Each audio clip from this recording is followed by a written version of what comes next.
آپ تو سمجھ میں آئی ہوگی کوئی بات کہ نماز بڑا اچھا عمل ہے اللہ کے نزدیک، اور نماز میں یہ درود پڑھا جاتا ہے۔ ایک دلیل اور سن لو، اللہ پاک جل شانہ نے نیت بندھوائی ہے، یوں فرمایا یوں کانوں تک ہاتھ لے جاؤ، اللہ اکبر۔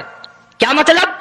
کہ ہاتھ اٹھا دو ساری دنیا سے، بیوی بچے دکان کارخانہ جائے ایسی تیسی میں تو مولا تیری بڑائی بیان کرتا ہوں، میں تو تیرا ہوں۔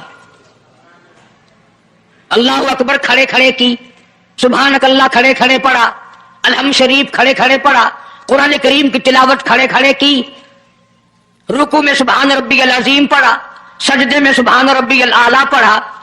جب آئی درود پاک کی باری، اللہ پاک نے فرمایا سیدھا ہو کر آرام سے بیٹھ کے پڑھ میرے محبوب کی ذات پہ درود پاک۔ بالکل تسلی سے بیٹھ جا، ہر انگلی کا رخ قبلہ کی طرف ہو، بڑے سکون سے تسلی سے۔ ابھی تم کہو گے کہ درود کی بات کر رہا ہے، التحیات میں سلام ہے، السلام علیکہ ایھا النبی ورحمۃ اللہ، تو سلام بھی اور درود بھی اللہ پاک نے، اللہ کے نبی نے، 1,29,000 صحابہ نے، اہل بیت نے، سید عبد القادر جیلانی رحمۃ اللہ علیہ نے، سارے ولیوں نے سلام بھی اور درود بھی نماز میں بیٹھ کے پڑھا۔ یہ جو کھڑے ہو کر پڑھتے ہیں یہ نبی کا درود سلام نہیں، یہ لاؤڈ اسپیکر کا سلام ہے۔ 10-15 سال پہلے جب تک لاؤڈ اسپیکر نہیں تھا یہ سلام کہاں گئے تھے؟ اللہ اکبر سے اذان شروع ہوتی تھی، لا الہ الا اللہ پہ ختم ہو جاتی تھی، اور اب بھی جس دن بجلی نہ ہو انشاءاللہ اذان صحیح آئے گی، اللہ کرے اسپیکر رہے ہی نہ، اذان تو صحیح آئے گی۔ کسی نے ایک قلعے کی مزان بنا لی، کسی نے یوں بڑھا لی، تیرے بنے ہوئے مکان میں اگر کوئی ذرا سی لکڑ کی یا لوہے کی کلی ٹھوک کے تکلیف ہوتی ہے، اوئے مکان کی زینت کو بگاڑ رہا ہے۔ ہم نے رنگ روغن کرایا، چپس کرایا، پیسے لگائے، تو نے کیل کیوں گاڑی؟ اور مکان مکمل ہونے کے بعد تو ایک معمولی سی کیل برداشت نہیں کرتا، خدا اپنے دین میں یہ تیری بدعت کیسے برداشت کرے گا؟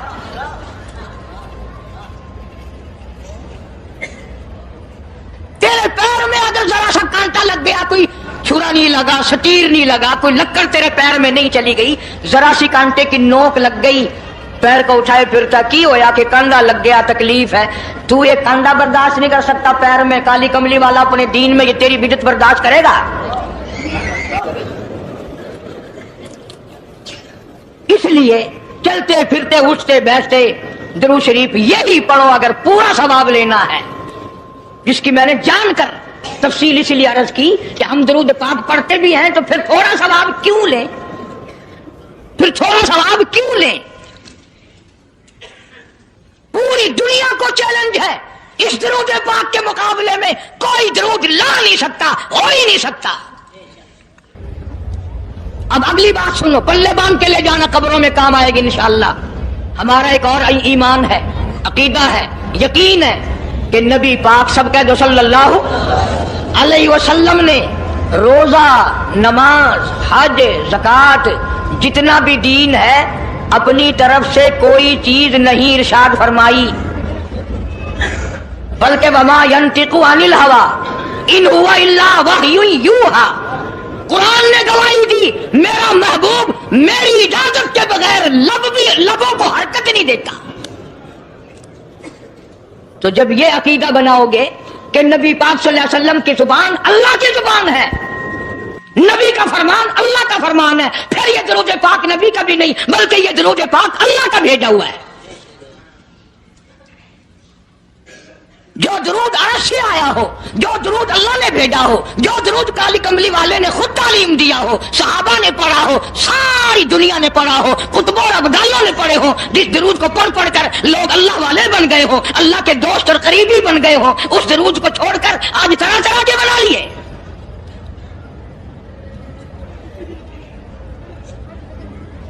کسی نے اذان سے پہلے بڑھایا، کسی نے اذان کے پیچھے بڑھایا، کسی نے کچھ کیا، کسی نے کچھ کیا۔ خدا کی قسم سیدہ عائشہ صدیقہ رضی اللہ تعالیٰ عنہ فرماتی ہیں کہ میرے محبوب صلی اللہ علیہ وسلم نے فرمایا من احدث فی امرنا، جو میرے دین میں نئی بات نکالے فہو مردود، محبت کے رنگ میں کیوں نہ نکلے، چاہے عشق کے رنگ میں کیوں نہ نکلے۔ باتیں بناتے ہیں لوگ، او جی ثواب ہی ہے نہ کر یوں کر لے۔ تو میرا خیال ہے گناہگار میں اور آپ چونکہ زیادہ ہیں، آج جمعے کی 4 رکعت پڑھو تاکہ زیادہ ثواب ملے، گناہ معاف ہوں۔ اقتداء شرط ہے، تابع داری شرط ہے۔ دین مکمل کر دیا اللہ پاک جل شانہ نے۔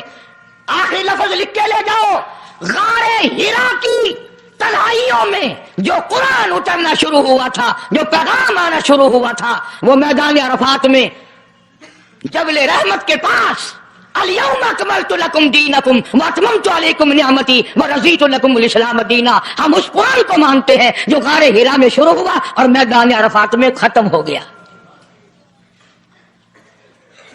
اب دین میں کوئی اور گنجائش نہیں، ہزاروں چیزیں ہیں، کیا حرج ہے اگر یوں کر لیا جائے؟ پھر حرج کرتے کرتے تو سارا دین ختم ہو جائے گا۔ نہیں جی، لوگوں کے حالات کو بھی دیکھنا چاہیے۔ بھی لوگوں کے حالات کو کیا دیکھنا ہے؟ قبر دیکھو، آخرت دیکھو۔ حدیث پاک میں آتا ہے، ارشاد ہے حضور کریم صلی اللہ علیہ وسلم کا، جس آدمی نے بدعت کی ہوں گی قیامت میں نہ وہ مجھے پہچان سکے گا نہ میں اس کو پہچان سکوں گا۔ وجوہ یومئذ ناظرۃ الی ربھا ناظرہ، اللہ کہتا ہے میرے محبوب کریم صلی اللہ علیہ وسلم کے امتیوں کی نمازیوں کی پہچان ہوگی۔ یہ اعضائے وضو میں جو چیزیں دھوئی جاتی ہیں نا، یہ قیامت میں سورج کی طرح چمکتے رہیں گے، چمک رہے ہوں گے۔ وجوہ یومئذ باسرہ تظن ان یفعل بہا فاقرہ، فرمایا کئی ایسے کالے چہرے ہوں گے، انہیں جو دیکھے گا وہی تھوکے گا۔ اس لیے نہ تیرے باپ کا دین، نہ میرے باپ کا دین، نہ کسی ولی کا دین، نہ کسی پیر فقیر کا دین ہے، اللہ کا، اور اس کی سرپرستی اور وہ پہنچایا ہے محمد عربی صلی اللہ علیہ وسلم۔